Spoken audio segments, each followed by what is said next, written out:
So we're now heading back down off the Castle Esplanade and we're rejoining the Royal Mile right at the top. The Royal Mile is actually the street that connects the castle at the top and the palace at the bottom.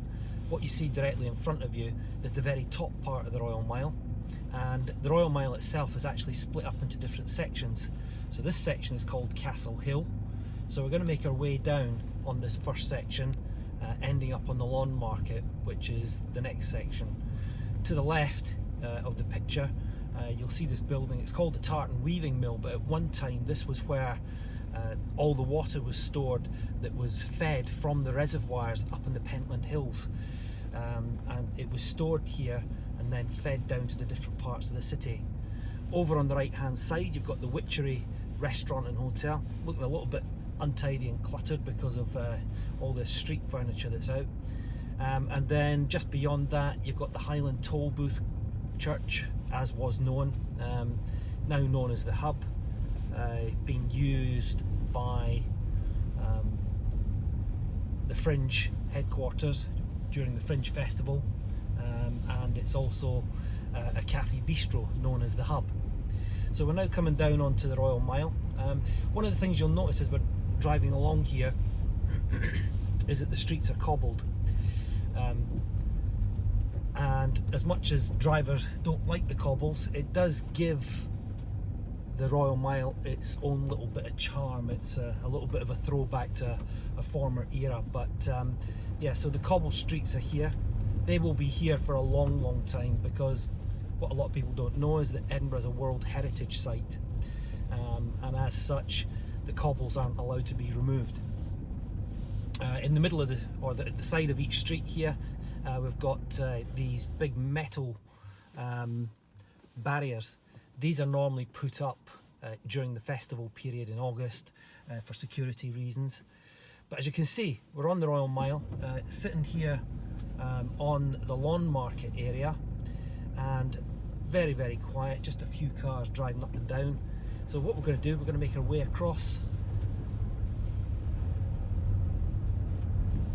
the traffic lights here, and then we'll pull up at St Giles Cathedral.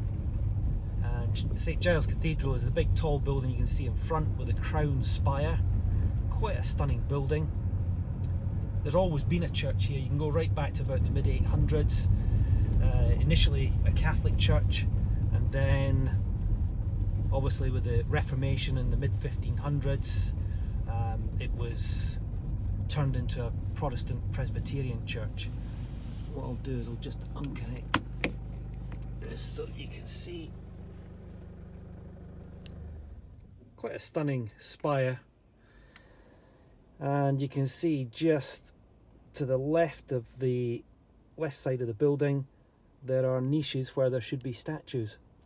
That would hark back to the days possibly when it was a Catholic church and there would have been statues there, but of course the Presbyterian Protestants believed that worshipping statues was idolatrous, so they were removed.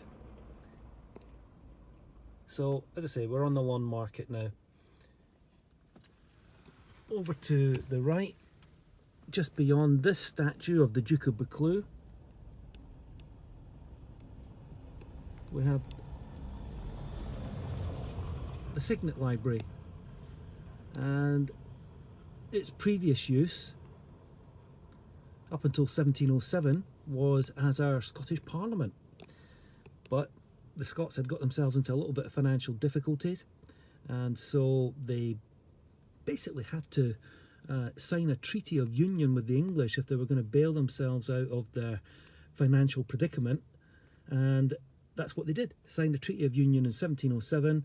The politicians that used to sit in here moved down to London and thereafter sat in Westminster. It was then taken over by, shall we say, the legal profession.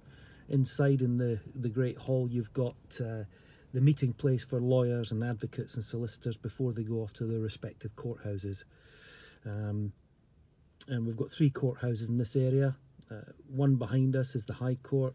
Then behind St Giles Cathedral you've got the Court of Session, and then beyond the Scottish Parliament you've got the Sheriff Court.